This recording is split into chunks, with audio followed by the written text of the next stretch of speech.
വിജയനഗര സാമ്രാജ്യത്തിലെ ചക്രവർത്തിയായിരുന്നു കൃഷ്ണദേവരായർ. ഒരിക്കൽ ഒരു ദിവസം രാത്രിയിൽ രാജാവ് വിചിത്രമായ ഒരു സ്വപ്നം കാണാനിടയായി. അന്തരീക്ഷത്തിൽ ഉയർന്നു നിൽക്കുന്ന സ്ഫടികം കൊണ്ട് നിർമ്മിച്ച ഒരു കൊട്ടാരം. കൊട്ടാരത്തിൽ പതിപ്പിച്ചിരുന്ന തിളക്കമുള്ള കല്ലുകളും അതിലെ സൗകര്യങ്ങളുമെല്ലാം അദ്ദേഹത്തെ വല്ലാതെ ആകർഷിച്ചു. ഉറങ്ങി എഴുന്നേറ്റിട്ടും സ്വപ്നത്തിൽ കണ്ട കൊട്ടാരത്തെ മറക്കാൻ അദ്ദേഹത്തിനായില്ല. അടുത്ത ദിവസം സഭയിൽ വന്ന രാജാവ് ഉദാസീനനായിട്ടിരുന്നു. ഇത് കണ്ട സഭാവാസികൾ അദ്ദേഹത്തോട് കാര്യമെന്താണെന്ന് തിരക്കി. രാജാവ് താൻ കണ്ട കൊട്ടാരത്തെക്കുറിച്ച് സഭയിലുള്ളവരോട് പറഞ്ഞു. അന്തരീക്ഷത്തിൽ നിൽക്കുന്ന ആ കൊട്ടാരത്തെക്കുറിച്ച് കേട്ടതും അവർ ആശ്ചര്യപ്പെട്ടു. അപ്പോഴാണ് രാജാവ് സഭയിലുള്ളവരോടായി ഇങ്ങനെ പറഞ്ഞത്: ഞാൻ സ്വപ്നം കണ്ടതുപോലെ അന്തരീക്ഷത്തിൽ നിൽക്കുന്ന കൊട്ടാരം പണിയാൻ ഒരു ശില്പിയെ നിങ്ങൾ എത്രയും പെട്ടെന്ന് കണ്ടെത്തുക. അങ്ങനെ കണ്ടെത്തുന്നവർക്കായി 1000 സ്വർണ്ണ നാണയം സമ്മാനമായി നൽകുന്നതാണ്.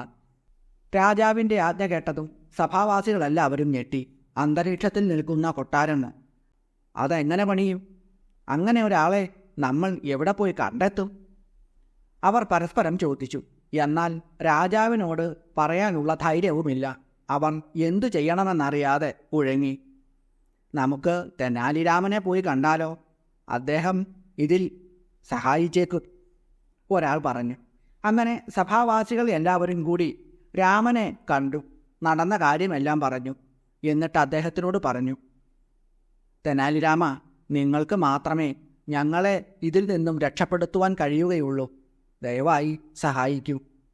രാമൻ അവരോട് പറഞ്ഞു: നിങ്ങൾ എനിക്ക് ഒരാഴ്ച സമയം നൽകൂ. ഞാൻ ഇതിനൊരു പരിഹാരം കണ്ടെത്താം. രാമൻ്റെ ഉറപ്പ് കിട്ടിയതും സഭാവാസികൾ സന്തോഷത്തോടെ തിരിച്ചുപോയി. രാജാവ് ശില്പിയുടെ കാര്യം ഇടയ്ക്ക് ചോദിച്ചുകൊണ്ടേയിരുന്നു. അങ്ങനെ ഒരു ദിവസം കൊട്ടാരത്തിൽ ഒരു വൃദ്ധൻ രാജാവിനെ കാണാനായി വന്നു.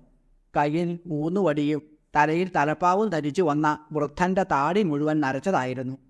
രാജാവിനെ കണ്ടതും വൃദ്ധൻ പറഞ്ഞു: രാജാവേ, ഞാനൊരു പരാതി പറയാൻ എത്തിയതാണ്. പക്ഷേ അത് പറയുന്നതിന് മുൻപ് അങ്ങ് എനിക്കൊരു ഉറപ്പ് നൽകണം. ഇത് കേട്ട രാജാവ് വൃദ്ധനോട് ചോദിച്ചു: ഞാൻ അങ്ങേക്ക് എന്തുറപ്പാണ് നൽകേണ്ടതെന്ന് പറയൂ. അപ്പോൾ വൃദ്ധൻ പറഞ്ഞു: രാജാവേ, എൻ്റെ സമ്പാദ്യമെല്ലാം ഒരാൾ കൊള്ളയടിച്ചു. അതാരാണെന്ന് ഞാൻ പറയാം. പക്ഷേ അതാരായാലും മുഖം നോക്കാതെ ശിക്ഷ നൽകാമെന്ന് അങ്ങ് എനിക്ക് ഉറപ്പ് നൽകണം. അപ്പോൾ രാജാവ് പറഞ്ഞു: നമ്മുടെ രാജ്യത്ത് ആർക്കാണ് ഇങ്ങനെ ചെയ്യാൻ ധൈര്യം വന്നത്? തീർച്ചയായും ആരായാലും മുഖം നോക്കാതെ തന്നെ ശിക്ഷ നൽകും. രാജാവിൽ നിന്ന് ഉറപ്പ് കിട്ടിയതും വൃദ്ധൻ പറഞ്ഞു: എൻ്റെ സമ്പാദ്യം കൊള്ളയടിച്ചത് അങ്ങാണ് പ്രഭു. ഇത് കേട്ട രാജാവിന് കോപം നിയന്ത്രിക്കാൻ പറ്റിയില്ല. നിങ്ങൾ എന്ത് ഭ്രാന്താണ് ഈ പറയുന്നത്? ഞാൻ നിങ്ങളുടെ സമ്പത്ത് കൊള്ളയടിച്ചെന്നോ? ഈ രാജ്യം തന്നെ എൻ്റേതാണ്. ഞാൻ എന്തിന് നിങ്ങളുടെ സമ്പത്ത് കൊള്ളയടിക്കണം? അപ്പോൾ വൃദ്ധൻ പറഞ്ഞു: ക്ഷമിക്കണം പ്രഭു, ഞാൻ ഇന്നലെ സ്വപ്നം കണ്ടതാണ്.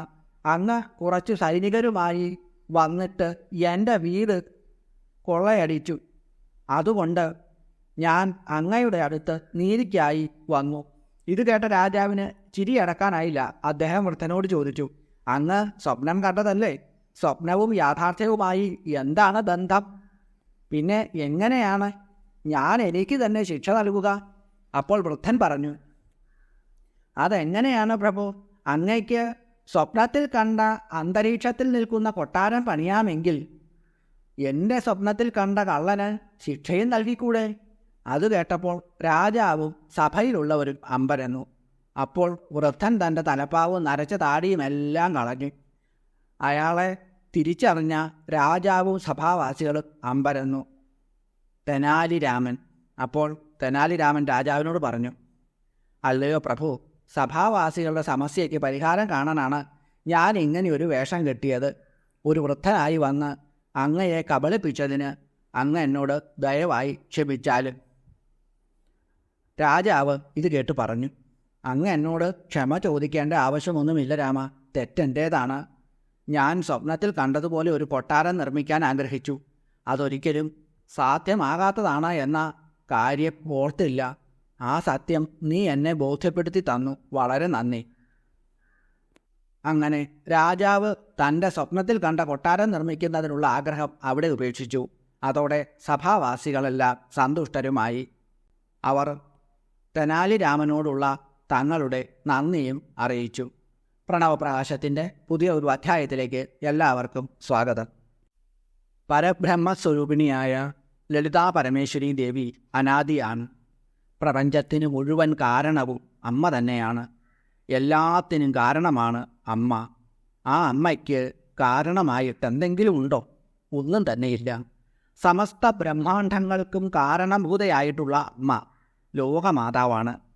അതുകൊണ്ടാണ് 182 നാമമന്ത്രമായി ലളിതാ സഹസ്രനാമത്തിൽ നിഷ്കാരണ എന്ന പദം അമ്മയുടെ അതിവിശിഷ്ടമായ മന്ത്രമായി വശിന്യാദി വാഗ്ദേവതകൾ ചേർത്തു വച്ചിട്ടുള്ളത്. നിഷ്കാരണ എന്ന നാമമന്ത്രത്തിൻ്റെ അർത്ഥം കാരണമെന്ന ഒന്നില്ലാത്തവൾ എന്നാണ്. അമ്മ ഉണ്ടാകുന്നതിന് ഒരു കാരണം ഉണ്ടോ? ഇല്ല. കാരണം അമ്മ അനാദിയാണ്. അമ്മ ഒരിക്കലും ഇല്ലാതെ ഇരുന്നിട്ടില്ല. ഉത്ഭവമില്ലാത്ത ഒന്നിന് അവസാനവും ഉണ്ടാവില്ല. അതുകൊണ്ട് അമ്മ ആദിയും അന്ത്യവും ഇല്ലാത്തവൾ ആണ്. നാട്ടിലൊരു ശൈലിയുണ്ട്, പോളണ്ടിനെ കുറിച്ച് മിണ്ടരുത് എന്ന്. അതുപോലെ ഒരിക്കൽ ഒരാളോട് ചോദിച്ചു ബിഗ് ബാങ് തിയറിയെക്കുറിച്ച്. ബിഗ് ബാങ് തിയറി സമയത്തിന് അതീതമാണത്രേ. അതായത് ഈ പ്രപഞ്ച വിസ്ഫോടന സിദ്ധാന്തപ്രകാരം സമയം കൂടി അത് ഉൾക്കൊള്ളുന്നു. അതുകൊണ്ട് അത് നമ്മുടെ മസ്തിഷ്കത്തിന് ചിന്തിക്കുവാൻ പറ്റാത്ത ഒന്നാണ്. സമയത്തിനതീതമായിട്ടുള്ള ഒരു ചിന്ത മനുഷ്യൻ്റെ മനസ്സിന് സാധ്യമല്ല. ഇതാണ് വാദം. അത് ശരിയാണോ എന്നൊന്നും എനിക്കറിഞ്ഞുകൂടാ. ഇത് കേട്ടപ്പോൾ എനിക്ക് തോന്നിയത് ലളിതാ പരമേശ്വരിയായ അമ്മയെക്കുറിച്ച് തന്നെയാണ്. കാരണം അതിനെക്കുറിച്ച് ആർക്കും അറിഞ്ഞുകൂടാ. മനുഷ്യ മസ്തിഷ്കത്തിന് അതിലെ ചിന്തകൾക്കും മറ്റും ഉപരിയായിട്ടുള്ള ഒന്ന് തന്നെയാണ് അത്. അതിനെ അനുഭവിച്ചറിയുക എന്ന് മാത്രമാണ് കരണീയമായിട്ടുള്ള കാര്യം. അതിനുള്ള മാർഗങ്ങളാണ് സനാതനധർമ്മം മുന്നോട്ട് വയ്ക്കുന്നതും. ഓം നിഷ്കാരണായൈ നമഃ. ഓം ഓം ഹ്രീം നിഷ്കാരണായൈ നമഃ. നമ്മുടെ ജീവിതത്തിലുണ്ടാകുന്ന പ്രശ്നങ്ങൾക്ക് എന്താണ്, ആരാണ് കാരണം? അതിന് കാരണം നാം തന്നെയാണ്. ജീവിക്കുന്ന സാഹചര്യങ്ങളും നമ്മുടെ ബുദ്ധിമുട്ടുകളും കഷ്ടതകളും എല്ലാം ഇറക്കി വയ്ക്കാൻ ഒരേ ഒരാൾ മാത്രമേ ഉള്ളൂ. അതാണ് ലളിതാ പരമേശ്വരി ദേവി. എത്രമാത്രം സ്നേഹമുള്ള ഒരു അമ്മ! ഇതുപോലെ ഒരമ്മ ഒരിടത്തുമില്ല എന്ന് പറയാം. സ്വന്തം അമ്മയ്ക്ക് പോലും നമ്മോട് ദേഷ്യമോ ചിലപ്പോഴൊക്കെ വെറുപ്പോ ഉണ്ടായേക്കാം. എന്നാൽ ജഗദീശ്വരിക്ക് അങ്ങനെയൊന്നും ഉണ്ടാവില്ല. അതാണ് ഏറ്റവും വലിയ ഒരു പ്രത്യേകത. നമ്മുടെ ദുഃഖവും പരിഭവങ്ങളും പരാതികളും എല്ലാം അവിടുത്തെ മുന്നിൽ സമർപ്പിക്കാം. അനുസരണയില്ലാത്ത കുട്ടിയാണെങ്കിലും അമ്മ ഒരുപോലെ സ്നേഹവും വാത്സല്യവും നൽകുന്നു. ഈ മന്ത്രം എപ്പോഴും മനസ്സിലുണ്ടായാൽ മാത്രം മതി. അമ്മ നമ്മോടൊപ്പമുണ്ടാകും, തീർച്ചയാണ്. കളങ്കം ഒട്ടുമില്ലാത്ത നിഷ്കളങ്കയാണ് അമ്മ. പാപം ഇല്ലാത്തവൾ എന്നാണ് നിഷ്കളങ്ക എന്ന വാക്കിൻ്റെ അർത്ഥം. അമ്മ നിത്യശുദ്ധയാണ്. എന്നും എപ്പോഴും അമ്മ ശുദ്ധയാണ്. ഒരു പാപവും മാലിന്യവും അമ്മ ഉണ്ടാക്കുന്നില്ല, ഉണ്ടാക്കുകയുമില്ല. പരബ്രഹ്മസ്വരൂപിണിയായ അമ്മ സമ്പൂർണമായും പരിശുദ്ധവും ബ്രഹ്മവുമാണ്. പാപം അല്പം പോലും ഇല്ലാത്ത ബ്രഹ്മസ്വരൂപിണി. അതാണ് ലളിതാ പരമേശ്വരി ദേവി. പാപം ചെയ്താൽ അതിന് പ്രായശ്ചിത്തമൊക്കെ ചെയ്ത് പാപം തീർന്നു. എന്നാലും അതിൻ്റെ അടയാളം വീണ്ടും അവശേഷിക്കും. ദേവേന്ദ്രൻ അഹല്യയെ വഞ്ചിച്ചതിൻ്റെ പേരിൽ 1000 കണ്ണുകളോടുകൂടി താൻ പാപം ചെയ്തിട്ടുണ്ട് എന്ന് എല്ലാവരെയും ബോധ്യമാക്കിക്കൊണ്ട് ജീവിക്കേണ്ടി വരുന്നു. ബൃഹസ്പതിയുടെ പത്നിയെ ചന്ദ്രൻ തട്ടിക്കൊണ്ടുപോയി. പരിഹാരം ചെയ്തിട്ടുകൂടി ആ കളങ്കവും പേറിയാണ് ചന്ദ്രൻ്റെ സഞ്ചാരം. ഓം നിഷ്കളങ്കായൈ നമഃ. ഓം ഓം ഹ്രീം നിഷ്കളങ്കായൈ നമഃ. കളങ്കമില്ലാത്ത ഭക്തി പ്രദാനം ചെയ്തുകൊണ്ട് ഭക്തരെ സംരക്ഷിക്കുന്ന ഒരു നാമമന്ത്രമാണിത്. സൗന്ദര്യം, ധനം, അധികാരം എന്നിവയൊക്കെ ഈ മന്ത്രങ്ങൾ കൊണ്ട് ലഭിക്കുകയും അതുകൊണ്ടുള്ള അഹങ്കാരം ഉണ്ടാകാതിരിക്കുകയും ചെയ്യുന്നു എന്നുള്ളതാണ് ഈ നാമമന്ത്രത്തിൻ്റെ പ്രത്യേകത. ഏകാഗ്രമായ മനസ്സോടുകൂടി ധ്യാനിക്കുവാനും പ്രാർത്ഥിക്കുവാനും സാധ്യമാകുന്ന സമയത്ത് ഈ മന്ത്രം ഇഷ്ടമുള്ള അത്രയും ജപിക്കുക. ആഗ്രഹസാധ്യം തീർച്ചയായും ഉണ്ടാവും. ഒരുപാട് അർത്ഥങ്ങളുള്ള ഒരു വാക്കാണ് ഉപാധി എന്നത്.